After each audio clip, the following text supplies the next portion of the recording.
ಮಕ್ಕಳೇ ಇವತ್ತು ವೃತ್ತಗಳು ಅಭ್ಯಾಸ ಎಕ್ಸಸೈಸ್ 9.2 ಫಸ್ಟ್ ಪ್ರಾಬ್ಲಮನ್ನು ಆಲ್ರೆಡಿ ಮಾಡಿದ್ದೀನಿ. ಫಸ್ಟ್ ಪ್ರಾಬ್ಲಮ್ ಮಾಡೋದಕ್ಕಿಂತ ಮೊದಲೇ ಆ ಎಕ್ಸಸೈಸ್ ಹಿಂದೆ ಓದ್ಕೊಳ್ಳಿಕ್ಕೆ ಏನೆಲ್ಲ ಇದೆ ಅದನ್ನು ನೀವು ಚೆನ್ನಾಗಿ ಕಲ್ತಿರಬೇಕು ಅಂತ ಹೇಳಿದ್ದೀನಿ.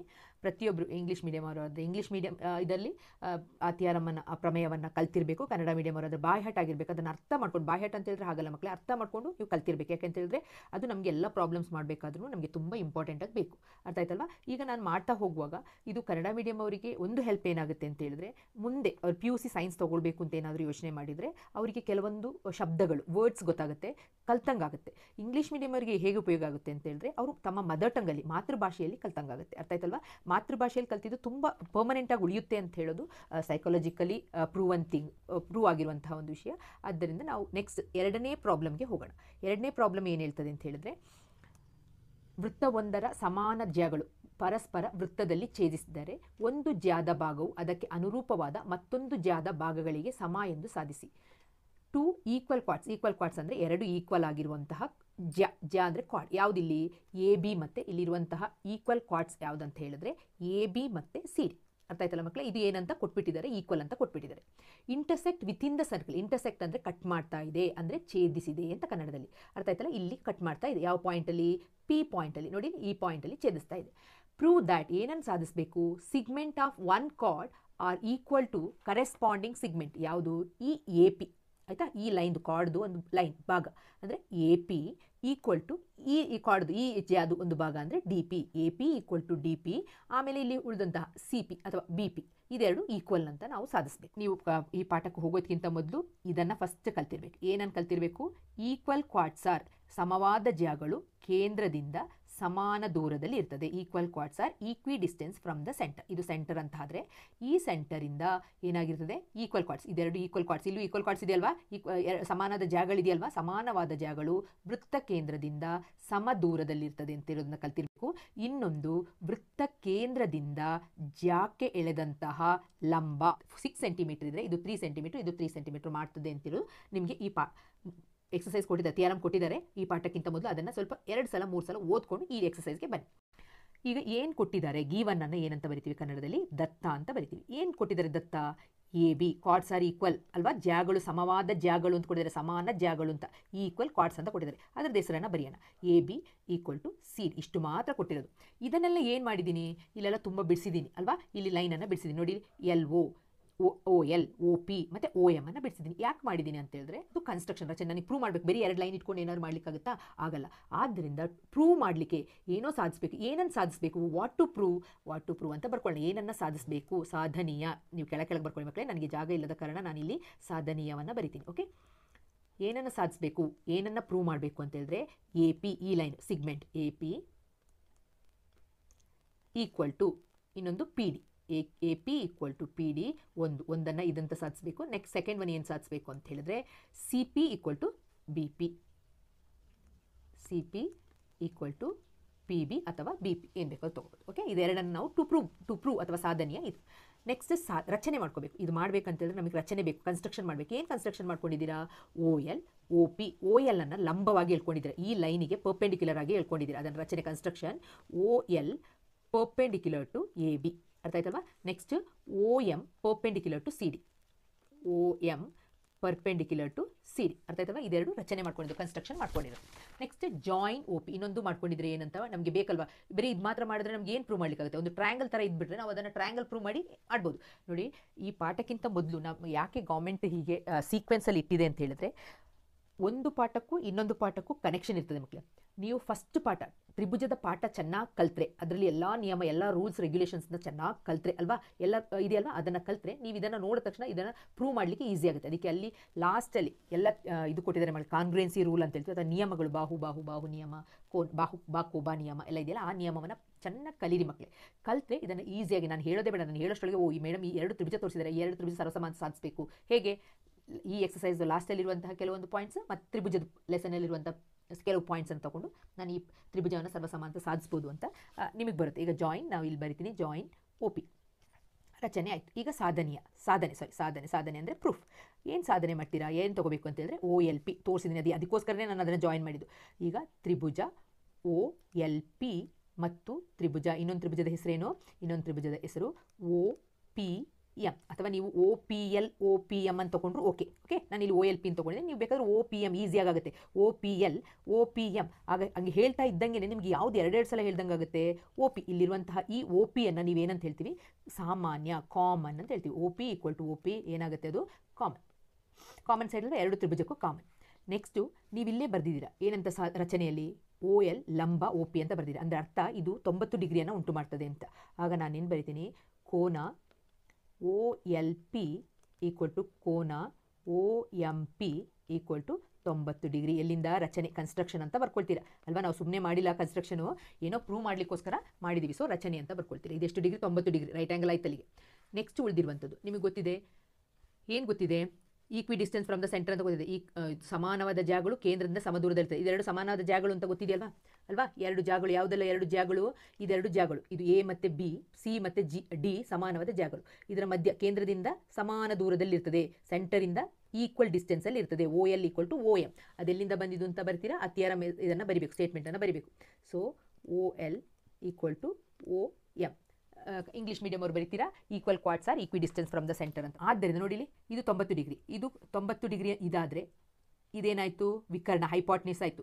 ಆಗ ನಾವು RHS ಅಥವಾ ಲಂಬಕೋನ ವಿಕರ್ಣ ಬಾಹು ಸಿದ್ಧಾಂತದ ಪ್ರಕಾರ ತ್ರಿಭುಜ OLP ಸರ್ವಸಮ ಅಥವಾ ಕಾನ್ಗ್ರುವೆಂಟ್, ಈ ಲೈನಿಗೆ ಹೀಗೆ ಬರೆದಿದ್ದನ್ನು ಏನಂತ ಹೇಳ್ತೀವಿ, ಕಾನ್ಗ್ರುವೆಂಟ್ ತ್ರಿಭುಜ OPM ಅಂತ ಹೇಳ್ತೀವಿ. ಅಂದರೆ ಈ ತ್ರಿಭುಜವನ್ನು ಈ ತ್ರಿಭುಜ ಎರಡು ಸೇಮ್ ಇದೆ.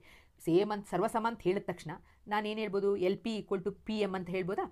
LP = PM ಇದೆಂತಂತ ಹೇಳ್ತೀರಾ, CPCT ಅಂತ ಹೇಳ್ತೀರಾ, ಅಥವಾ ಸರ್ವಸಮ ತ್ರಿಭುಜದ ಸಮರೂಪ ಬಾಹುಗಳು ಅಂತ ಬೇಕಾದರೂ ಹೇಳ್ಬೋದು. ಈಗ LP = PM ನಮಗೆ ಗೊತ್ತಿದೆ.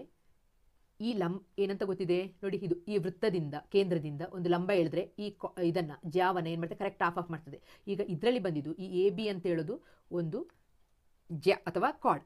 ಇಲ್ಲಿ ಸೆಂಟರಿಂದ OL ಅನ್ನು ಲಂಬವನ್ನು ಎಳೆದಿದ್ದೀವಿ, ಅದೇನು ಮಾಡ್ತದೆ, ಇದನ್ನು ಈಕ್ವಲ್ ಭಾಗ ಮಾಡ್ತದಲ್ವಾ. ಆಗ AL = LB ಅಂತ ನಮಗೆ ಗೊತ್ತಿದೆ ಅಲ್ವಾ. AL = LB ಅಂತ ನಮಗೆ ಗೊತ್ತಿದೆ. ಅರ್ಥ ಆಯ್ತಾ ಮಕ್ಕಳೇ. ಅದೇ ಥರ ಇದರಲ್ಲಿ ಈ ಕಾರ್ಡ್ ತೊಗೊಂಡಾಗ, CD ಕಾರ್ಡ್ ತೊಗೊಂಡಾಗ, ಹೀಗೆ CD ಕಾರ್ಡ್ ಇದೆ, CD-ಯನ್ನು ಇಲ್ಲಿ ಬರಿತೀನಿ ನೋಡಿ, CD ಲೈನನ್ನು ಇಲ್ಲಿ ಬರಿತೀನಿ. ಇದು ಕೇಂದ್ರದಿಂದ ಒಂದು ಲೈನ್ ಬಂದಿದೆ, ಇದು M ನಮಗೆ ಗೊತ್ತು. ಇದು ಏನು ಮಾಡ್ತದೆ, ಇದನ್ನು ಈಕ್ವಲ್ ಭಾಗ, ಸಮ ಭಾಗಗಳಾಗಿ ವಿಂಗಡಿಸಿದೆ. ಸೊ CM = MP ಅಂತ ನಮಗೆ ಗೊತ್ತಿದೆ ಅಲ್ವಾ. ನಾವಿಲ್ಲಿ ಇದನ್ನು LP = ಇದನ್ನು ಬರೆದಿದ್ದೀವಿ. ಆಗ ನಾನು AL = ಇದರಿಂದ ಏನಂತ ಬರಿಬೋದು, ನಾನು AL = MD. ಯಾಕೆಂತಂದರೆ ಇದು ಎರಡು ಈಕ್ವಲ್ ಅಲ್ವಾ. ಇದು 6 ಸೆಂಟಿಮೀಟರ್ ಇತ್ತು ಅಂತ ಹೇಳಿದ್ರೆ, ಇದು 3 ಸೆಂಟಿಮೀಟರ್, ಇದು 3 ಸೆಂಟಿಮೀಟರ್ ಆಗ್ತದೆ. ನಮ್ಮ ಫಸ್ಟೇ ಕೊಟ್ಟರೆ ಈಕ್ವಲ್ ಕಾರ್ಡ್ಸ್, ಸಮ ಜಾಗಗಳು ಅಂತ. ಇದು 6 ಅಂತ ಹೇಳಿದ್ರೆ ಇದು 3 ಅಂತ ಬರಿತೀನಲ್ಲ. ಆಗ ಅದೇ ಥರ ನಾನು ಏನನ್ನು ಬರಿತೀನಿ, AL = MD. ಇಲ್ಲಿ ಏನು ಬರಿಬೇಕು, perpendicular drawn from the centre bisect card ಅಂತ ಇಂಗ್ಲೀಷ್. ಕೇಂದ್ರದಿಂದ ಜಾಕೆ ಎಳೆದ ಲಂಬವು ಜಾವನ್ನು ಅರ್ಧಿಸ್ತದೆ, ಇದನ್ನು ಹಾಫ್ ಮಾಡ್ತದೆ ಅಂತ. ಓಕೆ, ಇದು ಈಕ್ವೇಷನ್ ನಂಬರ್. ಇದನ್ನು CPCT ಇಲ್ಲಿ ಬಂತಲ್ಲ, ಇದನ್ನು 1 ಅಂತ ತಗೊಳ್ಳಿ, ಇದನ್ನು 2 ಅಂತ ತಗೊಳ್ಳಿ. 1 ಮತ್ತು 2 ಸೇರಿಸಿದಾಗ, 1 ಮತ್ತು 2 ಕೂಡಿಸಿದಾಗ ಪ್ಲಸ್ ಮಾಡಿದ್ರೆ ನಮಗೇನು ಸಿಗ್ತದೆ ನೋಡಿ, AL + LP ಆ್ಯಡ್ ಮಾಡಿದಾಗ ನನಗೆ AP ಸಿಗಲ್ವಾ. ಆಗ ನಾನು ಇಲ್ಲಿ ಬರಿತೀನಿ ನೋಡಿ, ಇಲ್ಲಿ ಬರಿತೀನಿ AL + LP ಅಂತ ಹೇಳಿದ್ರೆ, AL + LP ಅಂತ ಹೇಳಿದ್ರೆ ನಾನು ಡೈರೆಕ್ಟ್ AP ಅಂತ ಬರೆದ್ಬಿಡ್ತೀನಿ. ಸೊ ಇಲ್ಲಿ ಏನು ಸಿಕ್ತು, ಎಡಗಡೆ ನನಗೆ AP ಸಿಕ್ತು. ನೆಕ್ಸ್ಟ್ PM, ಇಲ್ಲಿದೆ PM + MD ಅಲ್ವಾ. PM ಇಲ್ಲಿರೋದನ್ನು ಕೂಡಿಸಿರೋದು, ಈ ಕಡೆ ಇರೋದನ್ನು, ಅರ್ಥ ಆಯ್ತಲ್ಲ, ಬಲಗಡೆ ಇರೋದನ್ನು ಕೂಡಿಸಿರೋದು ಕಾಣ್ತಾ ಇದೆಯಲ್ಲ ಚುಕ್ಕಿ. ಇದನ್ನು ಕೂಡಿಸಿದಾಗ PM ಮತ್ತು MD ಕೂಡಿಸಿದಾಗ ನಾನು PD ಅಂತ ಬರೀಲ್ಲ. ಸೊ PD, ಅಥವಾ ಇಲ್ಲಿ ನಾವು ಏನು ಸಾಧಿಸಬೇಕು ಅಂತ ಕೂಡ PD ಅಂತಲೇ ಬರ್ಕೊಂಡಿದ್ದೀವಿ. ಆಗ ಮೊದಲನೇದು ಸಾಧಿಸಿ ಆಯಿತು. AP = PD 1 ಮತ್ತು 2 ಕೂಡಿಸಿದಾಗ.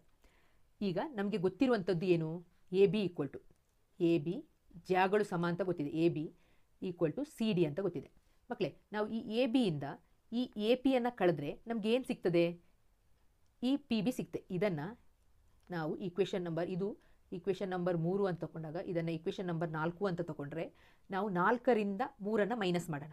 ಓಕೆ, 4 - 3 ಮಾಡಿದಾಗ ಎಡಗಡೆ ಇರೋದನ್ನ ಎಡಗಡೆ ಬರ್ಕೊಳ್ಳಿ. AB - AP = CD - PD. ನೋಡಿ ಮಕ್ಕಳೇ, ದೊಡ್ಡ ಲೈನು AB -APಯನ್ನು ಮಾಡಿದಾಗ ಉಳಿಯುವಂಥದ್ದು ಇದು ಅಲ್ವಾ, PB. ಅದನ್ನು ಬರಿತೀನಿ.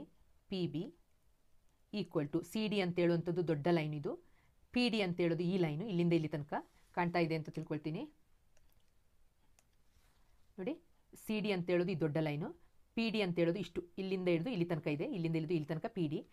ಮೈನಸ್ ಮಾಡಿದ್ರೆ ನನಗೇನು ಸಿಗ್ತದೆ, ಈ ಸಿ ಪಿ ಸಿಗ್ತದೆ. ಅರ್ಥ ಆಯ್ತಲ್ವಾ? ಆಗ ನಾನು ಈಕ್ವಲ್ ಟು ಸಿ ಪಿ ಅಂತ ಬರಿತೀನಿ.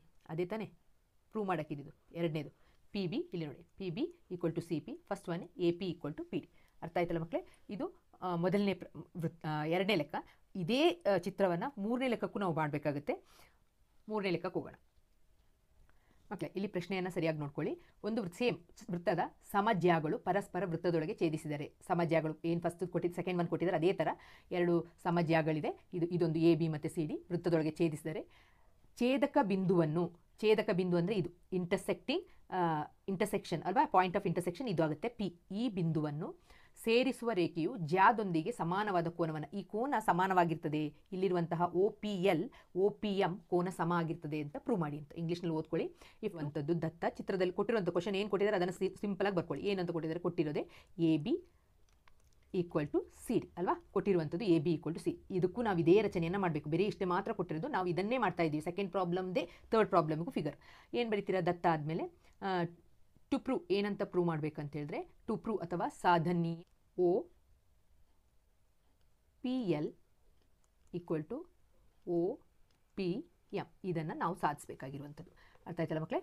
ಇದು ನಾವು ಈಕ್ವಲ್ ಅಂತ ಪ್ರೂವ್ ಮಾಡಬೇಕು, ಇದನ್ನು ಈಕ್ವಲ್ ಅಂತ ಪ್ರೂವ್ ಮಾಡಬೇಕಾಗಿರೋದು, ಇದು ಸಾಧಿಸಬೇಕಾಗಿರುವಂಥದ್ದು. ಈಗ ರಚನೆ ಮಾಡ್ಕೊಳ್ಳೋಣ. ಕನ್ಸ್ಟ್ರಕ್ಷನ್ ಏನೆಲ್ಲ ಮಾಡಿದ್ದೀವಿ ಅದನ್ನು ಕರೆಕ್ಟಾಗಿ ಬರ್ಕೊಳ್ಳಿ. ಏನಂತ ಮಾಡಿದ್ದೀವಿ, ಸೇಮ್ ಅದೇ ಥರ ಅದೇಲೆ ಒ ಎಲ್ ಲಂಬ ಎ ಬಿ ಮತ್ತು ಒ ಎಮ್ ಲಂಬ ಸಿ ಡಿ, ಸೇಮ್ ಅದೇ ಥರ ಒಂದು ಕೆಳಗೆ ಒಂದು ಬರ್ಕೊಳ್ಳಿ ಮಕ್ಕಳೇ. ನನಗೆ ಸ್ಪೇಸ್ ಇಲ್ಲ ಅಂತ ಬರ್ಕೊಂಡಿದ್ದೀನಿ. ಒ ಎಲ್ ಲಂಬ ಎ ಬಿ ಆದಮೇಲೆ ಕೆಳಗೆ ಬರ್ಕೊಳ್ಳಿ ಒ ಬಿ ಒ ಎಮ್ ಲಂಬ ಪರ್ಪೆಂಡಿಕ್ಯುಲರ್ ಸಿ ಡಿ ಅಂತ ಕೆಳಗೆ ಬರ್ಕೊಳ್ಳಿ. ಆಗಲೇ ನಿಮ್ಮದು ಪ್ರೆಸೆಂಟೇಷನ್ ನೀಟಾಗಿರುತ್ತೆ. ಆಗ ಇದು ಅಷ್ಟೇ ಸಾಧನೆಯ ಟು ಪ್ರೂವ್ ಅಂತಲೂ ಅಷ್ಟೇ, ಇದನ್ನು ಕೆಳಗೆ ಬರ್ಕೊಂಡೋಗಿ ಥರ್ಡ್ ಸ್ಟೆಪ್ ರಚನೆ ಆಗಿರಲಿ, ಇಟ್ ಲುಕ್ಸ್ ನೀಟ್. ಅದೆಲ್ಲ ಮಾರ್ಕ್ಸ್ ಸ್ಕೋರಿಂಗ್ಸ್, ನಿಮ್ಮದು ಹ್ಯಾಂಡ್ ರೈಟಿಂಗ್ ನೀಟ್ ಇಲ್ದಿದ್ರೂ ಪರವಾಗಿಲ್ಲ, ಬರೆಯೋದು ಹೇಗಿರಬೇಕಂತ ಹೇಳಿದ್ರೆ ಸ್ಪಷ್ಟವಾಗಿ ಅರ್ಥ ಆಗುವಂಗಿರಬೇಕು. ಅರ್ಥ ಆಯ್ತಲ್ವಾ? ನಂದು ಅರ್ಥ ಆಗ್ತದೆ ಅಂತ ಯೋಚನೆ ಮಾಡ್ತೀನಿ, ಯಾಕಂದರೆ ಸ್ಟೇಜ್ ಬೈ ಸ್ಟೇಜ್ ಹೋಗ್ತಾ ಇದ್ದೀನಿ, ಅರ್ಥ ಆಗ್ತದೆ ಅಂತ ತಿಳ್ಕೊಳ್ತೀನಿ. ಓಕೆ, ಹೇಳೋದನ್ನು ಕೇಳಿ, ನಾನು ಮಾಡೋದನ್ನು ಮಾಡಬೇಡಿ. ಯಾಕೆ ಹೇಳಿದ್ರೆ ನಾನು ಇಲ್ಲೆಲ್ಲ ಹತ್ರ ಬರಿತಾ ಇದ್ದೀನಿ, ನೀವು ಹಾಗೆ ಮಾಡಬೇಡಿ, ನೀವು ಸ್ವಲ್ಪ ದೂರವಾಗಿ ನೀಟಾಗಿ ಮಾಡಿ. ನಾನು ಏನು ಹೇಳ್ತಾ ಇದ್ದೀನಿ ಬಾಯಲ್ಲಿ ಅದನ್ನು ನೀವು ಕೇಳಿಕೊಂಡು ನೀಟಾಗಿ ಮಾಡಿ. ಓಕೆ, ಒ ಎಮ್ ಲಂಬ ಸಿ ಡಿ ಆಯಿತು. ಮತ್ತೇನು ಮಾಡಬೇಕು, ಜಾಯಿನ್ ಅಥವಾ ಸೇರಿಸಿ. ಯಾವುದನ್ನು ಸೇರಿಸಿ, ಯಾವುದನ್ನು ಒ ಪಿಯನ್ನು ಸೇರಿಸಿ,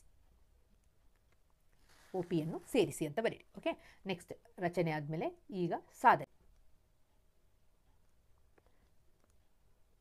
ಪ್ರೂಫ್. ಅರ್ಥ ಆಯ್ತಾ? ಈಗ ನಮ್ಗೆ ಇದು ನೋಡಿದ ತಕ್ಷಣ ನಮ್ಗೆ ಗೊತ್ತಾಗ, ನಮ್ಗೆ ಫಸ್ಟ್ ಏನು ಮಾಡಬೇಕು ಅಂತ ಗೊತ್ತಿದೆ ನಿಮಗೆ. ತ್ರಿಭುಜ ತಗೊಂಡಿರೋದೇ ಯಾಕೆ, ಈ ಎರಡು ತ್ರಿಭುಜವನ್ನು ಪ್ರೂವ್ ಮಾಡಬೇಕು ಅಂತ. ಓಕೆ, ಆಗ ಸೇಮ್ ಅದೇ ಥರ ಪ್ರೀವಿಯಸ್ ಕ್ವಶನ್ಲಿ ಹೇಗೆ ಮಾಡಿದ್ವಿ ಹಾಗೆ ಒ ಎಲ್ ಪಿ ಅಥವಾ ಒ ಪಿ ಎಲ್ ತ್ರಿಭುಜ ಒ ಪಿ ಎಲ್ ತ್ರಿಭುಜ ಒ ಪಿ ಎಂಗಳಲ್ಲಿ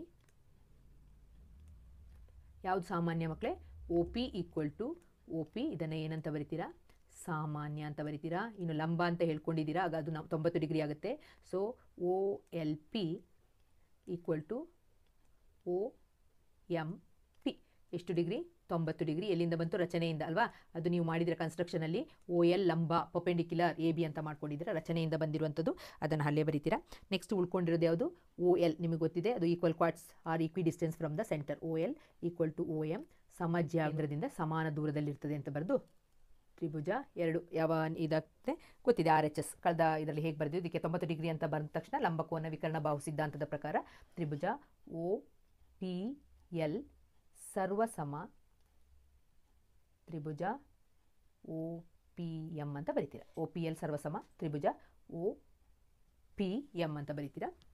ಆದ ತಕ್ಷಣ ನೀವೇನಂತ ಬರಿತೀರಾ, ಎರಡು ತ್ರಿಭುಜಗಳು ಸರ್ವಸಮ ಅಂತ ಹೇಳಿದ ತಕ್ಷಣ ನೀವು L P equal to M N ಅಲ್ವಾ, ನಿಮಗೆ ಗೊತ್ತಿದೆ. ಆಗ ಕೋನಗಳೇನಾಗಬೇಕು, ಕೋನಗಳು ಸಹ ಸಮ ಆಗಬೇಕು ತಾನೆ ಅಲ್ವಾ. ಎರಡು ತ್ರಿಭುಜಗಳು ಪರಸ್ಪರ ಸಮ ಆದರೆ C P C T rule ಪ್ರಕಾರ ಒಂದರ ಮೇಲೆ ಒಂದಿಟ್ಟಾಗ 3 ಕೋನಗಳು ಸಮ ಆಗಿರ್ತದೆ, 3 ಬಾಹುಗಳು ಸಹ ಸಮ ಆಗಿರ್ತದೆ ಅಲ್ವಾ, 3 ಆ್ಯಂಗಲ್. ಸೊ ನಾನು ಏನಂತ ಬರಿತೀನಿ ಅಂತ ಹೇಳಿದ್ರೆ O P L equal to O P M, ಎಲ್ಲಿಂದ ಬಂತು, ಸಿ ಪಿ ಸಿ ಟಿ ಅಲ್ವಾ, ಸರ್ವಸಮ ತ್ರಿಭುಜದ ಸಮರೂಪ ಕೋನ. ಈಗ ಈ ಖಂಡವು ಓ ಕೇಂದ್ರವಿರುವ ಎರಡು ಏಕಕೇಂದ್ರೀಯ ವೃತ್ತಗಳನ್ನು ಎ ಬಿ ಸಿ ಡಿಯಲ್ಲಿ, ಇದನ್ನು ಎ ಬಿ ಸಿ ಡಿಗಳಲ್ಲಿ ಛೇದಿಸಿದರೆ A B equal to C D ಅಂತ ಸಾಧಿಸಿ ಅಂತ ಕೇಳಿದ್ದಾರೆ. ಓಕೆ, ಇದನ್ನು ವೃತ್ತ ಕೇಂದ್ರ ಒಂದನ್ನು ಮಾರ್ಕ್ ಮಾಡ್ಕೊಳ್ಳೋಣ. ಏಕಕೇಂದ್ರೀಯ ವೃತ್ತ ಅಂತ ಹೇಳಿದ್ರೆ ಏನು ಮಕ್ಕಳೇ, ಏಕಕೇಂದ್ರೀಯ ವೃತ್ತ ಅಂತ ಹೇಳಿದ್ರೆ ಇದು 2 ಸೆಂಟಿಮೀಟರ್ ರೇಡಿಯಸ್ಸು, ಇದು 3 ಸೆಂಟಿಮೀಟರ್ ರೇಡಿಯಸ್, ಇಲ್ಲಿ ಇಟ್ಬಿಟ್ಟು 2 ಸೆಂಟಿಮೀಟರ್ 3 ಸೆಂಟಿಮೀಟರ್ ರೇಡಿಯಸ್ ಇರುವಂತಹ ವೃತ್ತವನ್ನು ರಚಿಸಿದ್ರೆ ಅದನ್ನು ಏನಂತ ಹೇಳ್ತೀವಿ, ಏಕಕೇಂದ್ರೀಯ ಅಥವಾ ಕಾನ್ಸೆಂಟ್ರಿಕ್ ಸರ್ಕಲ್ ಅಂತ ಹೇಳ್ತೀವಿ. ಸೆಂಟರ್ ಸರ್ಕಲ್ ಒಂದೇ, ಇಲ್ಲಿ 2 ಸೆಂಟಿಮೀಟರ್ ತೊಗೊಂಡು ಒಂದು ಸರ್ಕಲ್ನ ಬಿಡಿಸ್ತೀರಾ, ಇಲ್ಲೇ ಇಟ್ಟು ಪಾಯಿಂಟನ್ನು ಇಲ್ಲೇ ಇಟ್ಟು ಪುನಃ 3 ಸೆಂಟಿಮೀಟರ್ ಬಿಡಿಸ್ತೀರಾ. ಅದು ಬೇಕಾದ್ರೆ ಇನ್ನೊಂದು ಬೇಕಾದ್ರೂ ಬಿಡಿಸ್ಬೋದು, 0.4 ಪುನಃ ಬಿಡಿಸ್ತೀರಾ. ಸೆಂಟರ್ ಯಾವುದು ಇದೆ, ನಿಮ್ಮ ಕಂಪಾಸ್ದು ಇದೆಲ್ಲಿರಬೇಕು, ಚೂಪು ಪಾಯಿಂಟ್ ಆಗಿರ್ತದಲ್ಲ ಅದನ್ನು ಇಲ್ಲಿ ಇಟ್ಟಿರಬೇಕು, ಇದನ್ನು ಪುನಃ ಹೀಗೆ ಬಿಡಿಸ್ತೀರಾ. ಅರ್ಥ ಆಯ್ತಲ್ವಾ? ಈಗ ಈ ರೀತಿ ಕಾನ್ಸೆಂಟ್ರಿಕ್ ಸರ್ಕಲ್ ಅಂತ ಹೇಳೋದು ನಿಮ್ಗೆ ಈಗ ಗೊತ್ತಾಗಿದೆ, ಅಥವಾ ಕಾನ್ಸೆಂಟ್ರಿಕ್ ಸರ್ಕಲ್ ಅಥವಾ ಏಕಕೇಂದ್ರೀಯ ವೃತ್ತ ಅಂತ ಹೇಳಿದ್ರೆ ಏನು ಅಂತ ಗೊತ್ತಾಗಿದೆ. ಒಂದು ಕೇಂದ್ರ ಇರುತ್ತೆ, ಬೇರೆ ಬೇರೆ ತ್ರಿಜ್ಯ ಇದ್ದರೆ ಅದನ್ನು, ಅಥವಾ ಬೇರೆ ಬೇರೆ ರೇಡಿಯಸ್ ಇದ್ದರೆ ಅದನ್ನು ಏನಂತ ಹೇಳ್ತೀವಿ, ಏಕಕೇಂದ್ರೀಯ ವೃತ್ತಗಳು. ಆಗ ಸಾಧನೀಯ AB = CD ಅಂತ ಬರೀತೀರ. ಈಗ ಸಾಧನೀಯ ಹೇಗೆ ಗೊತ್ತಾಯಿತು ನನಗೆ, ರಚನೆ ಆಗ ಏನು ಮಾಡ್ಕೋಬೇಕು ಅಂತ ಹೇಳಿದ್ರೆ ಇದೊಂದು ಲಂಬನ ಹೇಳ್ಕೊಳ್ಳಿ ಮಕ್ಕಳು. ಓಕೆ, ಆಗ ಇದಕ್ಕೊಂದು ಹೆಸರು ಕೊಟ್ಕೊಳ್ಳಿ, ಎಮ್ ಅಂತ ಕೊಟ್ಕೊಳ್ಳಿ. ಓಕೆ, ಈಗ ನೀವು ಬರಿತೀರಾ OM ರಚನೆ ಮಾಡ್ಕೊಂಡಿದ್ದೀರಾ. OM ಲಂಬ ಯಾವ ಲೈನಿಗೆ, ಈ ಲೈನಿಗೆ ಉದ್ದಕ್ಕೆ ತಗೊಳ್ಳಿ, AB ಅಂತದ್ದು ABCD. ಆಗ ನಾನು AD ಅಂತ ತೊಗೊಳ್ತೀನಿ. OM ಲಂಬ AD. ಅರ್ಥ ಆಯ್ತಲ್ವಾ? ಈಗ ADಗೆ ಸಮ ಮಾಡ್ಕೊಂಡಿದ್ದೀನಿ. ನಮಗೆ ಗೊತ್ತು ಈ ದೊಡ್ಡ ವೃತ್ತಕ್ಕೆ ನಮಗೇನು ಗೊತ್ತಿದೆ, ಸರ್ಕಲ್ ಇದ್ದಾಗ ಸೆಂಟರಿಂದ ಒಂದು ಕಾರ್ಡ್ ಅಥವಾ ಜಾಕೆ ಸೆಂಟರಿಂದ ಒಂದು ಲೈನ್ ಹಿಂಗೆ ಎಳಿತು ಅಂತ ಹೇಳಿದ್ರೆ ಇದು ಮತ್ತು ಈ ಕಡೆ ಲೈನ್ ಎರಡು ಏನಾಗಿರ್ತದೆ, ಈಕ್ವಲ್ ಆಗಿರ್ತದೆ. ಆಗ ದೊಡ್ಡ ಸರ್ಕಲ್ಗಿರುವಂಥದ್ದು ಇದನ್ನು ತಗೊಂಡಾಗ AM = CD MD ಅಂತ ಬರೀಲ್ಲ. ದೊಡ್ಡ ಸರ್ಕಲ್ನ ಕನ್ಸಿಡರ್ ಮಾಡಿದ್ರೆ ದೊಡ್ಡ ಸರ್ಕಲ್ಗೆ ಇಲ್ಲಿಂದ ಇಲ್ಲಿಗೆ ಎಳೆದಿದ್ದು, ಆಗ ನಾನು AM = MD ಅಂತ ಬರಿಬೋದಾ, MD. ಎಲ್ಲಿಂದ ಬಂತು, ನಾವು ರಚನೆಯಿಂದ ಬಂದಿದ್ದು. ಅದರ ಅರ್ಥ ಏನಂತ ಹೇಳಿದ್ರೆ ಸಣ್ಣ ವೃತ್ತ ತೊಗೊಳ್ಳೋಣ. ಅರ್ಥ ಆಯ್ತಲ್ಲ? ದೊಡ್ಡ ವೃತ್ತ ತೊಗೊಂಡಾಯ್ತು, ಸಣ್ಣ ವೃತ್ತಕ್ಕೂ ಇದೇ ತಾನೆ. ದೊಡ್ಡ ವೃತ್ತ ಅಂತ ಹೇಳಿದ್ರೆ AD ಅಂತ ತೊಗೊಂಡ್ರೆ, ಇದನ್ನು M ಅಂತ ತೊಗೊಂಡ್ರೆ ಆಗ AM = MD ಆಯಿತು. ಈಗ ಸಣ್ಣ ವೃತ್ತಕ್ಕೂ ಸೇಮ್ ಸೆಂಟರು, ಆದರೆ ಸಣ್ಣ ವೃತ್ತದಲ್ಲಿ ಏನು ಪಾಯಿಂಟ್ ಇದೆ, ಸಣ್ಣ ವೃತ್ತಕ್ಕೆ ಪಾಯಿಂಟ್ ಇರುವಂಥದ್ದು ಇಲ್ಲಿ B ಇದೆ, ಇಲ್ಲಿ M ಇದೆ, ಇಲ್ಲಿ C ಇದೆ. ನಾನಾಗ ಸಣ್ಣ ವೃತ್ತಕ್ಕೆ ತೊಗೊಂಡಾಗ BM = MC ಅಂತ ಬರೀಲ್ಲ. ಆಗ BM = MC ಎಲ್ಲಿಂದ, ರಚನೆಯಿಂದನೇ ಬಂದಿದ್ದು. ಇದಕ್ಕೆ ಎರಡಕ್ಕೂ ರೀಸನ್ ಯಾವುದು, ಇದೇ ಬರೀಬೇಕು. ವೃತ್ತ ಕೇಂದ್ರದಿಂದ ಜಾಕೆ ಎಳೆದ ಲಂಬವು ಜಾವನ್ನು ಅರ್ಧಿಸ್ತದೆ. ಒಂದು ಸಣ್ಣ ವೃತ್ತಕ್ಕೆ ತೊಗೊಳ್ತೀವಿ, ಇನ್ನೊಂದು ದೊಡ್ಡ ವೃತ್ತಕ್ಕೆ ತೊಗೊಳ್ತೀವಿ. ಅರ್ಥ ಆಯ್ತಲ್ವ? ಆಗ ಈಗ ನಾವೇನು ಮಾಡಬೇಕಂತ ಹೇಳಿದ್ರೆ ದೊಡ್ಡ ವೃತ್ತದಿಂದ AM ಇಂದ ಈ ಚಿಕ್ಕ ವೃತ್ತದ ಇದನ್ನು ಮೈನಸ್ ಮಾಡಿದ್ರೆ ನಮಗೆ ಇದು ಸಿಗುತ್ತಲ್ಲ, ಇದನ್ನು ದೊಡ್ಡ ವೃತ್ತದ್ದು 1 ಅಂತ ತೊಗೊಳ್ಳೋಣ, ಇದನ್ನು ಈಕ್ವೇಷನ್ ನಂಬರ್ 2 ಅಂತ ತೊಗೊಳ್ಳೋಣ. ಆಗ 1ರಿಂದ 2ನೇ ಈಕ್ವೇಷನನ್ನು ಮೈನಸ್ ಮಾಡೋಣ. ಅರ್ಥ ಆಯ್ತಾ ಮಕ್ಕಳೇ? ಆಗ ನಾನು ಇಲ್ಲಿ ಬರಿತೀನಿ AM ಮೈನಸ್ BM. ಎಡಗಡೆ ಇರೋದನ್ನ ಬರ್ಕೊಳ್ಳಿ, AM ಮೈನಸ್ BM. ಇಲ್ಲಿ MD ಮೈನಸ್ MC. ನೋಡಿ ಮಕ್ಕಳೇ, ಇಲ್ಲಿಂದ ಇಲ್ಲಿ ತನಕ AM ಅಲ್ವಾ, ಇಲ್ಲಿಂದ ಹಿಡಿದು ಇಲ್ಲಿ ತನಕ AM ಇದೆ. BM ಅಂತ ಹೇಳಿದ್ರೆ ಇಲ್ಲಿಂದ ಹಿಡಿದು ಇಲ್ಲಿ ತನಕ ಇರೋದು. ಈಗ ಈ ದೊಡ್ಡ ಲೈನಿಂದ ಇದನ್ನು ಮೈನಸ್ ಮಾಡಿದಾಗ ನನಗೆ AB ಬರಲ್ವಾ, ಅದನ್ನೇ ನಾನು ಇಲ್ಲಿ ಬರಿಬೇಕು. ಏನಂತ ಬರಿಬೇಕು, ಇಲ್ಲಿ ಮೈನಸ್ ಮಾಡಿದಾಗ ನನಗೆ ಏನು ಬರ್ತದೆ, AB ಬರ್ತದೆ. ಅದೇ ಥರ ಇಲ್ಲಿ ಈಚೆ ಸೈಡಲ್ಲಿ ದೊಡ್ಡ ಲೈನ್ ಯಾವುದು, MD ಅಲ್ವಾ. ಇಲ್ಲಿರುವಂತಹ ದೊಡ್ಡ ಲೈನ್ ಯಾವುದು, ಈಚೆಯಿಂದ ಈಚೆಗಿರೋದು MD. ಇಲ್ಲಿಂದ MDಯಿಂದ ಈ MC ಈ ಲೈನನ್ನು ಮೈನಸ್ ಮಾಡಿದ್ರೆ ಇಲ್ಲಿಂದ ಎಷ್ಟು ಉಳ್ಕೊಳ್ತದೆ, ನನಗೆ CD ಉಳ್ಕೊಳ್ತದೆ. ಅದನ್ನು ಬರಿತೀರ. ಏನು ಕೇಳಿದ್ರು ಸಾಧಿಸಿ ಅಂತ, AB = CD ಬಂತ, AB = CD ಅಂತ ಅಲ್ವಾ, ಸಾಧಿಸಿದೆ. ಇಷ್ಟೇ, ಇದು ಬರೆಯೋದು ಇಂಪಾರ್ಟೆಂಟ್. ಓಕೆ, ನಮಗಾಗ ಈ ಕ್ವಶನ್ ಮಾಡಬೇಕಾದ್ರೆ ಇದೊಂದು ಕಲ್ತಿರೋ ಸಾಕು. ಏನು, ವೃತ್ತ ಕೇಂದ್ರದಿಂದ ಜಾಕೆ ಎಳೆದ ಲಂಬವು ಜಾವನ್ನು ಅರ್ಧಿಸ್ತದೆ. ಏನು, perpendicular drawn from the centre bisect the chord ಅಂತಿದೆಯಲ್ಲ, ಅದನ್ನು ಸರಿಯಾಗಿ ಕಲ್ತಿದ್ರೆ ಇದನ್ನು ಈಸಿಯಾಗಿ ಮಾಡ್ಬೋದು. ಈಗ ನೆಕ್ಸ್ಟ್ ಕ್ವಶನ್ಗೆ ಹೋಗೋಣ ಮಕ್ಕಳೇ. ಇಲ್ಲಿ ರೇಷ್ಮಾ, ಸಲ್ಮಾ ಮತ್ತು ಮಂದೀಪ್ ಅಂತ ಹುಡುಗಿಯರು ಒಂದು ಉದ್ಯಾನವನದಲ್ಲಿ 5 ಮೀಟರ್ ತ್ರಿಜ್ಯವಿರುವ, ತ್ರಿಜ್ಯ ಎಷ್ಟಂತೆ, 5 ಮೀಟರ್ ಅಂತೆ. ಅಂದರೆ ಇಲ್ಲಿಂದ ಸೆಂಟರಿಂದ ಇಲ್ಲಿಗಿರುವಂಥದ್ದು ಎಷ್ಟಿದೆ, 5 ಸೆಂಟಿಮೀಟರ್ ಅಂತ ಕೊಟ್ಟಿದ್ದಾರೆ. 5 ಮೀಟರ್ ಅಂತ ಕೊಟ್ಟಿದ್ದಾರೆ. ಇದು ಸಹ ಆಗ ಎಷ್ಟಾಗುತ್ತೆ, 5 ಮೀಟರ್ ಅಂತ ಆಗುತ್ತೆ. ವೃತ್ತಾಕಾರದ ರಚನೆಯಲ್ಲಿ ನಿಂತು ಆಟವಾಡುತ್ತಿದ್ದಾರೆ. ಆಗ ಇದನ್ನು ನಾವೇನಂತ ತಗೊಳ್ಳೋಣ, ಈ ಲೈನನ್ನು O ಅಂತ ತಗೊಳ್ಳೋಣ. ಇದನ್ನು ರೇಷ್ಮಾ ಅಂತ ತಗೊಂಡ್ರೆ, ಇದನ್ನು ನೆಕ್ಸ್ಟ್ ಸಲ್ಮಾ S ಅಂತ ತಗೊಳ್ಳೋಣ. ನೆಕ್ಸ್ಟ್ ಮಂದೀಪಿಗೆ M ಲೆಟರ್ ಅಂತ ತಗೊಳ್ಳೋಣ. 3 ಹುಡುಗಿಯರು ಹಿಂಗೆ ನಿಂತ್ಕೊಂಡಿದ್ದಾರೆ. 5 ಮೀಟರ್ ತ್ರಿಜ್ಯವಿರುವ ವೃತ್ತಾಕಾರದ ರಚನೆಯಲ್ಲಿ ಆಟವಾಡಿದರೆ ಸಲ್ಮಾಳಿಗೆ ಚೆಂಡು ಎಸೆದರೆ, ಸಲ್ಮಾ ಮಂದೀಪಿಗೆ, ರೇಷ್ಮಾ ಸಲ್ಮಾ ಇವಳಿಗೆ ಎಸಿತಾಳೆ, ಇವಳಿಗೆ ಎಸಿತಾಳೆ. ಮತ್ತು ಮಂದಿ ರೇಷ್ಮಾಗೆ ಚೆಂಡು ಎಸೆಯುತ್ತಾರೆ. ರೇಷ್ಮಾ ಮತ್ತು ಸಲ್ಮಾ ಹಾಗೂ ಸಲ್ಮಾ ಮತ್ತು ಮಂದಿ ಇವರುಗಳ ನಡುವಿನ ದೂರ 6 ಮೀಟರ್. ರೇಷ್ಮಾ ಮತ್ತು ಸಲ್ಮಾ ಇದು ಎಷ್ಟಂತೆ, 6 ಮೀಟರ್ ಅಂತೆ. ಅರ್ಥ ಆಯ್ತಲ್ವಾ? ಇದು ಅಷ್ಟೇ, ಇದು 6 ಮೀಟರ್ ಅಂತೆ. ಇವರುಗಳ ನಡುವೆ 6 ಮೀಟರ್ ಆದರೆ ರೇಷ್ಮಾ ಮತ್ತು ಮಂದೀಪ್ನ ನಡುವೆ ನಾವು ಇದನ್ನು ಕಂಡಿಡಬೇಕು. ರೇಷ್ಮಾ ಮತ್ತು ಮಂದೀಪ್ನ ನಡುವೆ ಇರುವ ದೂರವನ್ನು ಕಂಡಿಡಬೇಕು ಮಕ್ಕಳೇ. ಇದೆಲ್ಲ ನಾನು ಮಾಡ್ಕೊಂಡಿರುವಂಥ ಕನ್ಸ್ಟ್ರಕ್ಷನ್. ಇದು ಮಾತ್ರ ಕೊಟ್ಟಿದ್ದಾರೆ. ರೇಷ್ಮಾ ಇಲ್ಲಿ ನಿಂತ್ಕೊಂಡಿದ್ದಾಳೆ, ಇಲ್ಲಿ ಸಲ್ಮಾ ನಿಂತ್ಕೊಂಡಿದ್ದಾಳೆ, ಇಲ್ಲಿ ಮಂದೀಪ್ ನಿಂತ್ಕೊಂಡಿದ್ದಾರೆ. ತ್ರಿಜ್ಯ ಕೊಟ್ಟಿದ್ದಾರೆ. ಅಲ್ವಾ. ಮತ್ತು ಇವರ ನಡುವಿನ ದೂರ ಕೊಟ್ಟಿದ್ದಾರೆ 6 ಮೀಟ್ರ್ ಕೊಟ್ಟಿದ್ದಾರೆ.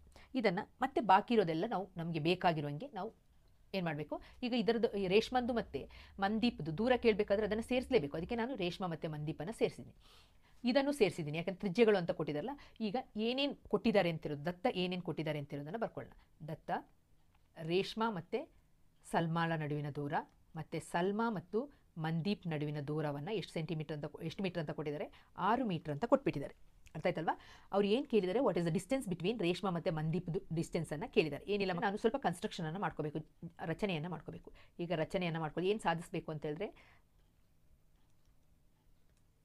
ಸಾಧನೀಯ ಟು ಪ್ರೂವ್ ಏನಂತ ಇವರೊಬ್ಬರ ನಡುವಿನ ದೂರ ಏನು, RM = ಎಷ್ಟು ಅಂತ ಫೈಂಡ್ ಔಟ್ ಮಾಡಬೇಕು. ಓಕೆ, ಈ ಡಿಸ್ಟೆನ್ಸನ್ನು ಫೈಂಡ್ ಔಟ್ ಮಾಡಬೇಕು. ಇಲ್ಲಿ ಪ್ರೂವ್ ಅಲ್ಲ, ಇಲ್ಲಿ ನಮಗೆ ಇದು ಬರ್ತದೆ, ಕ್ವಾಂಟಿಟಿ ಬರುತ್ತೆ. ಈ RM ಎಷ್ಟು ಅಂತ ಕಂಡುಹಿಡಬೇಕು. ಈಗ RS ಮತ್ತು SM ಕೊಟ್ಟಿದ್ದಾರೆ 6 ಮೀಟರ್ ಅಂತ. ನಾವು ರಚನೆಯಲ್ಲಿ ತ್ರಿಜ್ಯವನ್ನು ಎಳ್ಕೊಳ್ಳೋಣ. ತ್ರಿಜ್ಯ ಕೊಟ್ಟಿದ್ದಾರೆ ಅವರು, ಎಷ್ಟು ಅಂತ, ತ್ರಿಜ್ಯ 5 ಮೀಟರ್ ಅಂತ ಕೊಟ್ಟಿದ್ದಾರೆ. ಈಗ ಎಳ್ಕೊಳ್ಬೇಕು ನಾವು ಅದನ್ನು, ಸ್ವಲ್ಪ ರಚನೆಯನ್ನು ಮಾಡ್ಕೋಬೇಕು. ಏನನ್ನ ರಚನೆ, ಎಲ್ಲ ಬಾಹುಗಳನ್ನ ಸೇರಿಸಿದ್ದೀನಿ. ORನ ಸೇರಿಸಿದ್ದೀನಿ, RSನ ಸೇರಿಸಿದ್ದೀನಿ, SRನ ಸೇರಿಸಿದ್ದೀನಿ, OMನ ಸೇರಿಸಿದ್ದೀನಿ, OS ಈ ಲೈನನ್ನು, ಎಲ್ಲ ಲೈನನ್ನು ರಚನೆಯನ್ನು ಮಾಡಿದ್ದೀನಿ, ಸೇರಿಸಿದ್ದೀನಿ. ಒಂದಕ್ಕೊಂದು ಸೇರಿಸಬೇಕು. ಆಗ ಈ ರೀತಿ ಫಿಗರ್ ಬರುತ್ತೆ. ಸುಮ್ಮನೆ ಇದ್ಬಿಟ್ರೆ ನಮಗೆ ಆನ್ಸರ್ ಬರಲ್ಲ. ಅದೇ ನಮಗೆ ಆನ್ಸರ್ ಬೇಕು ಅಂತ ಹೇಳಿದ್ರೆ ನಾವು ಕೆಲವೊಂದು ರಚನೆಗಳನ್ನು ಮಾಡ್ಕೊಳ್ಬೇಕಾಗುತ್ತೆ. ನೆಕ್ಸ್ಟ್, ಈಗ ಈ ತ್ರಿಭುಜವನ್ನು ನೋಡಿ, ಇದನ್ನು ಪರ್ಪೆಂಡಿಕ್ಯುಲರ್ನ 90 ಡಿಗ್ರಿ ಅಂತ ಮಾಡಿದ್ರೆ ನಮಗೇನು ಗೊತ್ತು, ಒಂದು ವೃತ್ತ ಕೇಂದ್ರದಿಂದ ಅಲ್ವಾ, ಸೆಂಟರಿಂದ ಒಂದು ಲೈನನ್ನು ಕಾರ್ಡಿಗೆ ಒಂದು ಲೈನ್ ಹೇಳಿದ್ರೆ ಇದೇನು ಮಾಡ್ತದೆ, ಬೈಸೆಕ್ಟ್ ಮಾಡ್ತದೆ. ಅಂದರೆ ಈಕ್ವಲ್ ಆಗಿರ್ತದೆ. ಈ ಕಡೆ ಸೈಡ್ ಏನಾಗಿರ್ತದೆ, ಈಕ್ವಲ್ ಆಗಿರ್ತದೆ ಅಂತ ಹೇಳೋದು ನಮಗೆ ಗೊತ್ತಿದೆ. ಈಗ ನಾವು ಅದನ್ನು ಈಕ್ವಲ್ ಅಂತ ಪ್ರೂವ್ ಮಾಡಬೇಕಾದ್ರೆ, ಅಂದರೆ RP = PM ಅಂತ ಪ್ರೂವ್ ಮಾಡಬೇಕಾದ್ರೆ ಇದು ಎಷ್ಟಿರಬೇಕು, 90 ಡಿಗ್ರಿ ಇರಬೇಕು. 90 ಡಿಗ್ರಿ ಇದ್ದರೆ ಮಾತ್ರ ನಮಗೆ ಈಕ್ವಲ್ ಅಂತ ಪ್ರೂವ್ ಮಾಡಲಿಕ್ಕಾಗೋದು. ಆಗ ನಾವೇನು ಮಾಡ್ಕೊಳ್ಳೋಣ ಅಂತ ಹೇಳಿದ್ರೆ, ನಾವು ಈ ತ್ರಿಭುಜನ ORP ಮತ್ತು OPM ತ್ರಿಭುಜವನ್ನು ಸರ್ವಸಮ ಅಂತ ಪ್ರೂವ್ ಮಾಡ್ಕೊಳ್ಳೋಣ. ಆಗ ನೆಕ್ಸ್ಟ್ ಸಾಧನೆ, ತ್ರಿಭುಜ OPR ಮತ್ತು ತ್ರಿಭುಜ OPM ಅಲ್ವಾ. OPR ಈಚೆಗೆ, OPM ಈಚೆಗೆ. ನಮ್ಗೆ ಗೊತ್ತಿದೆ OR = OM, ಏನದು, ರೇಡಿಯಸ್ ಅಲ್ವಾ. OR = OM ಅದೇನದು, ತ್ರಿಜ್ಯ. ಒಂದೇ ವೃತ್ತದ ತ್ರಿಜ್ಯಗಳು ಅಲ್ವಾ, ಒಂದೇ ವೃತ್ತದ ತ್ರಿಜ್ಯಗಳು ಎರಡು, ಅದು ಸಮ ಆಗಿರ್ತದೆ. ನೆಕ್ಸ್ಟು ಏನಂತ ಗೊತ್ತು ನಿಮಗೆ, OP ಎರಡಕ್ಕೂ ಸಾಮಾನ್ಯ ಅಲ್ವಾ ಈ ಲೈನು. ಆಗ ನೀವು ಬರಿತೀರಾ OP ಏನಂತ ಬರಿತೀರಾ, ಸಾಮಾನ್ಯ, ಕಾಮನ್. ಎರಡು ತ್ರಿಭುಜಕ್ಕೂ ಸಾಮಾನ್ಯವಾಗಿ ಕಾಮನ್ ಆಗಿರುವಂತಹ ಲೈನು OP. ಈ ತ್ರಿಭುಜ ತಗೊಂಡಾಗ ನಮಗೇನು ಗೊತ್ತಿದೆ ಇನ್ನೊಂದು ಅಂತ ಹೇಳಿದ್ರೆ, ಇಲ್ಲಿ ಈಕ್ವಲ್ ಕ್ವಾಡ್ಸ್ ಇದ್ದಾಗ, ಇದೆರಡು ಈಕ್ವಲ್ ಕ್ವಾಡ್ ಅಂತ ನಾವು ಕಂಡುಹಿಡಿದಿದ್ದೀವಲ್ಲ, ಗೊತ್ತಿದೆ ಅಲ್ವಾ, ಅವ್ರು ಹೇಳಿದಾರಲ್ವಾ. ಇಲ್ಲಿಂದ RS ಇಂದ ಇಲ್ಲಿಗೆ 6 ಮೀಟರ್ ಇದೆ, ಇಲ್ಲಿಂದ ಈ ಕಡೆಗೆ ಇದು ಈಕ್ವಲ್ ಕ್ವಾಡ್, ಆಗ 6 ಮೀಟರ್ ಇದೆ ಅಂತ. It makes equal angle at the centre ಅಂತ ನಿಮಗೆ ಗೊತ್ತಿದೆ ಆಯಿತಾ. ಈ ತ್ರಿಭುಜ ಇದು ತೊಗೊಂಡಾಗ ಈ ಆ್ಯಂಗಲ್ ಮತ್ತು ಈ ಆ್ಯಂಗಲ್ ಏನಾಗಿರ್ತದೆ, ಈಕ್ವಲ್ ಆಗಿರ್ತದೆ ಅಂತ ಇರೋದು. It makes an equal angle at the centre ಅಂತ ಕೊಟ್ಟಿದ್ದಾರೆ. ಯಾವ ಥಿಯರಮ್ ನಂಬರ್ 9.1ನಲ್ಲಿ ಈ ಥಿಯರಮನ್ನು ಕೊಟ್ಟಿದ್ದಾರೆ ಅಲ್ವಾ. ಕನ್ನಡದಲ್ಲಿ ನಾವು ಇಲ್ಲಿ ಅದಕ್ಕೆ ಬರಿತೀವಿ, ಆ್ಯಂಗಲ್ ಇದನ್ನು 1, 2 ಅಂತ ತೊಗೊಳ್ಳೋಣ ಮಕ್ಕಳು. ಇದನ್ನು 1 ಅಂತ, ಇದನ್ನು 2 ಅಂತ ತೊಗೊಳ್ಳೋಣ. ಆಗ ನಾನು ಇಲ್ಲಿ ಬರಿತೀನಿ ಆ್ಯಂಗಲ್ 1 = ಆ್ಯಂಗಲ್ 2. ಏನಂತ ಬರಿಬೇಕು, ಇಲ್ಲಿ ಬರಿಬೇಕು ಯಾವ ಪ್ರಮೇಯ, 9.1ರ ಪ್ರಮೇಯ. ಏನು ಬರ್ತೀರಾ, ಸಮ 1 = ಕೋನ 2. ನೋಡಿ, ಇದೆಲ್ಲವೂ ಸಮ ಆಗಿರೋದ್ರಿಂದ ನಮ್ಗೆ ಏನಾಯಿತು, SAS ಒಂದು ಕೋನ ಸಿಕ್ಕಿದೆ, ಒಂದು ಅಲ್ವಾ. ಆ SAS ಸೂತ್ರದ ಪ್ರಕಾರ ಇದೊಂದು ಸೈಡ್ ತೊಗೊಂಡಿದ್ದೀನಿ, ಇದೊಂದು ಸೈಡ್ ತೊಗೊಂಡಿದ್ದೀನಿ, ಮಧ್ಯದಲ್ಲಿ ಬಂದು ಇನ್ಕ್ಲೂಡಿಂಗ್ ಆ್ಯಂಗಲ್ ಆಗುತ್ತೆ. ಆದ್ದರಿಂದ ತ್ರಿಭುಜ OPR ಸರ್ವಸಮ, ಕಾನ್ಗ್ರುವೆಂಟ್. ತ್ರಿಭುಜ OPM ಯಾವ ರೂಲ್, SAS ಅಥವಾ ಏನಂತ ಹೇಳ್ತೀರಾ, ಬಾಹು ಕೋನ ಬಾಹು ನಿಯಮದ ಪ್ರಕಾರ ಈ ಎರಡು ತ್ರಿಭುಜಗಳು ಏನಾಗ್ತದೆ, ಪರಸ್ಪರ ಸರ್ವಸಮ ಆಯಿತು. ಸರ್ವಸಮ ಅಂತ ಹೇಳಿದ ತಕ್ಷಣ ನನಗೆ ಈ ಕೋನ ಮತ್ತು ಈ ಕೋನ ಏನಾಗುತ್ತೆ, ಸಮ ಆಗುತ್ತೆ. ಯಾವುದು, ಕೋನ. ಆದ್ದರಿಂದ CPCT ಏನಂತ ಬರಿತೀರಾ, ಕೋನ OPR ಅಲ್ವಾ = ಕೋನ OPM. ಈ ಎರಡು ಕೋನಗಳು ಈಕ್ವಲ್ ಅಂತ ಬರೀತೀರಿ. ಏನಂತ ಬರೀತೀರಿ, ಬೈ CPCT ಅಥವಾ OPR. ಈ ಕಡೆ ಆ್ಯಂಗಲನ್ನು X ಅಂತ, ಇದು X, ಇದೆರಡು ಈಕ್ವಲ್ ಅಂತ ಆದಮೇಲೆ ಈಕ್ವಲ್ ಅಂತ ಆದಮೇಲೆ ಇದನ್ನು X ಅಂತ ತೊಗೊಂಡ್ರೆ ಇದೊಂದು ಸ್ಟ್ರೈಟ್ ಲೈನ್ ಆಯ್ತಲ್ವಾ. ಆಗ ನಮಗೆ ಸರಳ ರೇಖೆಯ ಮೇಲಿನ ಕೋನಗಳು ಲೀನಿಯರ್ ಪೇರ್ ಆಗುತ್ತಲ್ವಾ. ಆಗ 90 ಡಿಗ್ರಿ ಅಂತ ಮಾಡ್ಬೋದಲ್ವ ನಾನು. ಆಗ ನಾನು OPR ಪ್ಲಸ್ ಕೋನ OPM = 180 ಡಿಗ್ರಿ. ಆಗ ನನಗೆ ಇಲ್ಲಿ ಎರಡನ್ನೂ XX ಅಂತ ತೊಗೊಂಡಿರೋದ್ರಿಂದ X + X = 180, 2X = 180, X = 180/2 2 18 ಎಷ್ಟು ಬಂತು? 90 ಡಿಗ್ರಿ ಬಂತು. ಆಗ ನಮಗಿದು 90 ಡಿಗ್ರಿ. ಆಗ ಒ ಪಿ ಪರ್ಪೆಂಡಿಕ್ಯುಲರ್ ಅಂತ ಆಯ್ತಾ? ಆಗ ಒ ಪಿ ಲಂಬ ನಮ್ಗೇನು ಗೊತ್ತಿದೆ? ವೃತ್ತದಲ್ಲಿ ಈ ಲಂಬ ರೇಖೆ ಈ ಲೈನನ್ನು, ಈ ಕಾರ್ಡನ್ನು ಈಕ್ವಲ್ ಮಾಡ್ತದೆ, ಅರ್ಧಿಸ್ತದೆ, ಬೈಸೆಕ್ಟ್ ಮಾಡ್ತದೆ ಅಂತ ಗೊತ್ತಲ್ವಾ? ಆಗ ನನಗೆ ಏನು ಸಿಕ್ತು? R P equal to P M ಸಿಕ್ತು. ದೇರ್ ಫೋರ್ ಏನಂತ ಬರಿತೀರಾ? ಒ ಪಿ ಲಂಬ ಯಾವುದಕ್ಕೆ? ಆರ್ ಎಮ್ಮಿಗೆ ಒ ಪಿ ಲಂಬ ಆಗಿದೆ. ಇದನ್ನು ಯೋಚನೆ ಇಟ್ಕೊಂಡಿರಬೇಕು. ಈಗ ನಾವು ಸಣ್ಣ ಒಂದು ಕನ್ಸ್ಟ್ರಕ್ಷನ್ ಮಾಡ್ಕೊಳ್ಳೋಣ.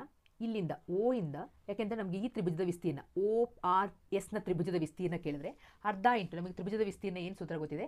ಅರ್ಧ ಇಂಟು ಪಾದ ಇಂಟು ಎತ್ತರ ಅಂತ ಗೊತ್ತಿದೆ. Half into base into height ಅಂತ ಗೊತ್ತಿದೆ. ಇವನ್ನ ತೊಗೊಂಡು ನಾವು ಇದ್ರದ್ದು ಏರಿಯಾನ ಕಂಡುಹಿಡಿಬೇಕು. ಅದಕ್ಕೆ ಜಸ್ಟ್ ನಾನು ಏನು ಮಾಡ್ತೀನಿ ಕನ್ಸ್ಟ್ರಕ್ಷನ್ ಅಂತ ಹೇಳಿದ್ರೆ, ಇದನ್ನು ಒಂದು ಇಲ್ಲಿಂದ ಇಲ್ಲಿಗೆ ಲಂಬವನ್ನು ಎಳಿತೀನಿ.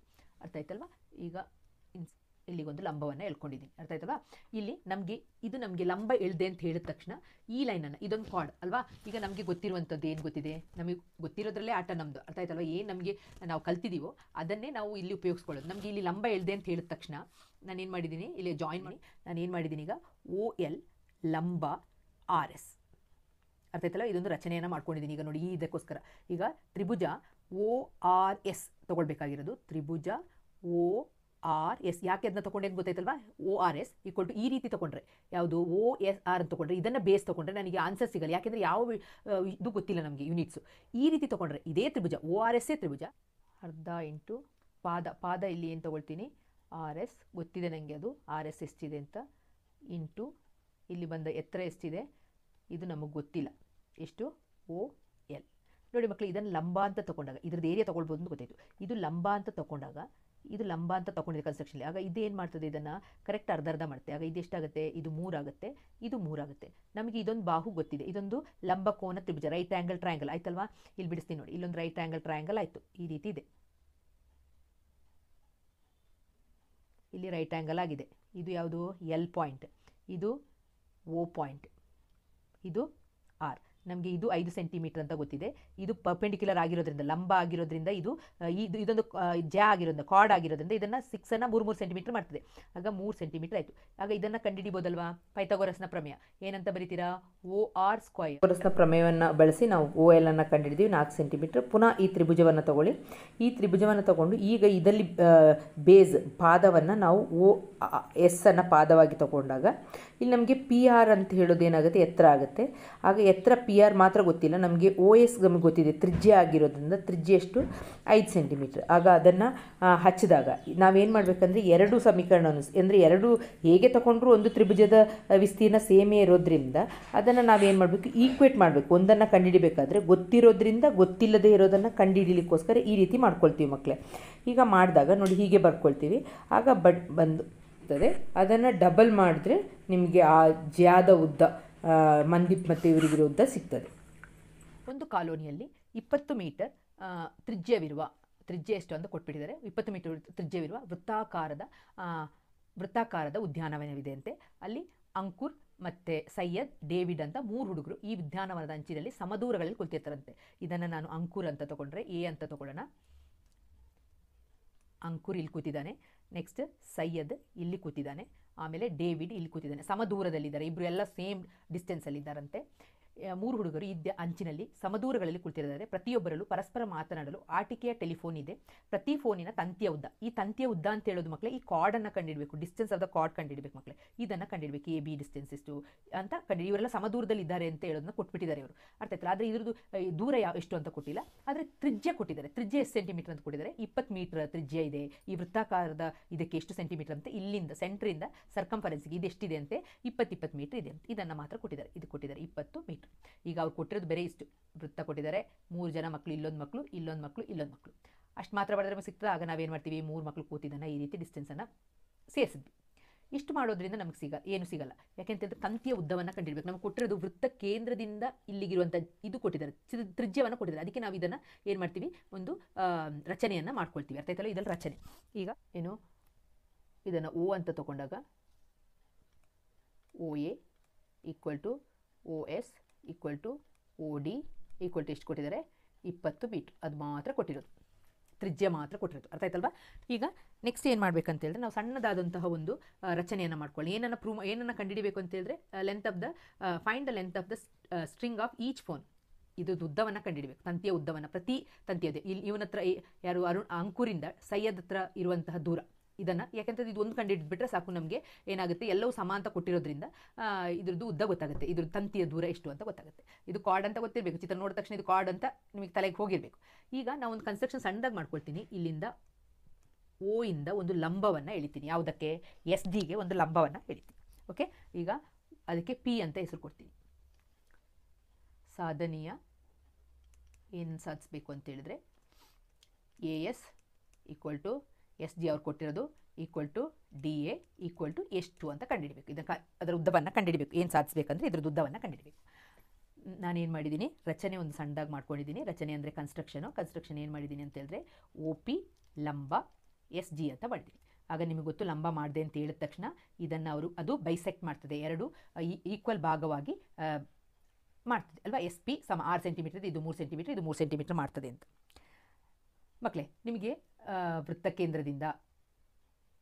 ವೃತ್ತಕೇಂದ್ರಕ್ಕೆ ತ್ರಿಭುಜ ಬಂದಾಗ, ವೃತ್ತಕೇಂದ್ರ ಬೇಡ ನಿಮಗೆ, ಬೇರೆ ತ್ರಿಭುಜವನ್ನು ಕೊಟ್ಟಾಗ, ತ್ರಿಭುಜಕ್ಕೆ ಈಗ ತ್ರಿಭುಜದ ನೀವು ಸಣ್ಣ ಕ್ಲಾಸ್ನಲ್ಲಿ ಕಲ್ತಿರುವಂತಹ ಕೆಲವೊಂದು ಕಾನ್ಸೆಪ್ಟನ್ನು ಈಗ ನಾವು ಸ್ವಲ್ಪ ರಿಕಾಲ್ ಮಾಡ್ಕೋಬೇಕಾಗುತ್ತೆ.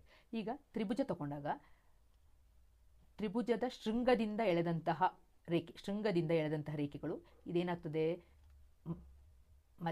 ಮೀಡಿಯನ್ ಅಂತ ಹೇಳ್ತಾರೆ. ಇದು 2:1 ರೇಷಿಯೋಲ್ಲಿ ಇರ್ತದೆ ಮಕ್ಕಳೇ. ಇದು 2:1 ಇಲ್ಲಿಂದ ಶೃಂಗದಿಂದ ಇಲ್ಲಿಗೆ ಎಳೆದಂತಹ ರೇಖೆ, ಪಾದಕ್ಕೆ ಎಳೆದಂತಹ ರೇಖೆ ಯಾವ ಅನುಪಾತದಲ್ಲಿ ಇರ್ತದೆ ಅಂತ ಹೇಳಿದ್ರೆ 2 ಅದನ್ನು ಸೆಂಟ್ರಾಯ್ಡ್ ಅಂತ, ಈ ಬಿಂದುವನ್ನು ಸೆಂಟ್ರಾಯ್ಡ್ ಅಂತ ಹೇಳ್ತೀವಿ, ಈ ಲೈನನ್ನು ಮೀಡಿಯನ್ ಅಂತ ಹೇಳ್ತೀವಿ. ಯಾವ ಶೃಂಗದಿಂದ ಎಳೆದಂತಹ ರೇಖೆ ಇದರ ಉದ್ದ 2:1 ಅನುಪಾತದಲ್ಲಿ ಇರ್ತದೆ ಅಂತ ನಮ್ಗೆ ಗೊತ್ತಿರಬೇಕು. ಓ ಬೈ ಒ ಪಿ ಏನಾಗಿದೆ, ಮೇಲೆದು ಎ ಒ 2 ಇದ್ದರೆ ಕೆಳಗೆದು ಎಷ್ಟಿರುತ್ತೆ, 1 ರೇಷಿ. ಏನು ಮಾಡ್ತದೆ, ಸೆಂಟ್ರಾಯ್ಡ್ ಡಿವೈಡ್ಸ್ ದ ಲೈನ್, ಯಾವುದು centroid divides the median into 2:3 ratio. ಆಗ ಸೆಂಟ್ರಾಯ್ಡ್ ಅಂತ ಹೇಳಿದ್ರೆ ತ್ರಿಕೋನದ ಇದು ಕೇಂದ್ರ, ತ್ರಿಕೋನ ಕೇಂದ್ರ ಸೆಂಟ್ರಾಯ್ಡ್ ಅಂತ ಹೇಳ್ತಾರೆ. ಈ ರೇಖೆ ಇದೆಯಲ್ಲ, ಇದು ಮಾಡುವಂಥ ಈ ತ್ರಿಕೋನದ ಕೇಂದ್ರವನ್ನು ಇಲ್ಲಿಂದ ಇಲ್ಲಿಗೆ ಎಳೆದಿದ್ದೀನಲ್ಲ, ಇದು 2:1 ರೇಷಿಯೋಲ್ಲಿ ಇರ್ತದೆ. ಅದನ್ನು 2:1 ಅಂತ ಬರೆದಿದ್ದೀನಿ. ಈಗ ಎ ಒ ನಿಮಗೆ ಗೊತ್ತಿದೆ, ನಮಗೆ ಕೊಟ್ಟಿರೋದು ಬೇರೆ ರೇಡಿಯಸ್ ಮಾತ್ರ ಅಲ್ವಾ, 20, ಇದು ಸಹ 20 ಅಂತ. ಆಗ ನಾನು ಎ ಒನ್ನು 20 ಅಂತ ಬರಿತೀನಿ. ಒ ಪಿ ಕೊಟ್ಟಿಲ್ಲ, ಒ ಪಿ ನಂಗೆ ಗೊತ್ತಿಲ್ಲ, ಅದನ್ನು ಒ ಪಿಯನ್ನು ಹಾಗೆ ಬರ್ಕೊಳ್ತೀನಿ. ಈಕ್ವಲ್ ಟು 2/1 ಅಡ್ಡ ಗುಣಾಕಾರ ಮಾಡ್ಕೊಳ್ಳಿ. ಒ ಪಿ ಇಂಟು 2 ಇದನ್ನು ಕ್ರಾಸ್ ಮಲ್ಟಿಪ್ಲಿಕೇಶನ್ ಮಾಡಿದ್ರೆ 2OP ಈಕ್ವಲ್ ಟು 20 ಆಗುತ್ತೆ. ಆಗ ಒ ಪಿ ಈಕ್ವಲ್ ಟು 20/2 ಎಷ್ಟು ಬಂತು, 10. ಒ ಪಿ ಅಂದರೆ 10 ಮೀಟರ್ ಆಗುತ್ತೆ, 10 ಮೀಟ್ರ್ ಬಂತು. ಈಗ ನಮಗೆ ತ್ರಿಭುಜ ಒ ಪಿ ಎಸ್ ಅಲ್ಲಿ ನಮಗೆ ಬೇಕಾಗಿರುವಂಥದ್ದು ಏನನ್ನು ಕಂಡುಹಿಡಿಬೇಕಂತ ಹೇಳಿದರೆ ಇದರದ್ದು ಲೆಂತನ್ನು ಕಂಡುಹಿಡಿಯಕ್ಕೆ ಹೇಳಿದರೆ, ನಾನು ಇದು ನನಗೆ ಗೊತ್ತಿಲ್ಲ, ಯಾವುದು ಗೊತ್ತಿಲ್ಲ, ಇದು ನನಗೆ ಲಂಬ ಇರೋದ್ರಿಂದ ನಾನು ಇದನ್ನು x/2 ಇದನ್ನು ಅರ್ಧ ಕರೆಕ್ಟ್ ಹಾಫ್ ಮಾಡ್ತದೆ ಅಂತ ಮಾಡಿದ್ದೀನಿ. x/2 ಅಂತ ಒ ಪಿಯನ್ನು ಕಂಡುಹಿಡಿದೀನಿ. ಇದು ಎಷ್ಟು ಬಂದಿದೆ, 10, ಇಲ್ಲಿ 10 ಅಂತ ಬರೀತೀನಿ. P S ತ್ರಿಭುಜದಲ್ಲಿ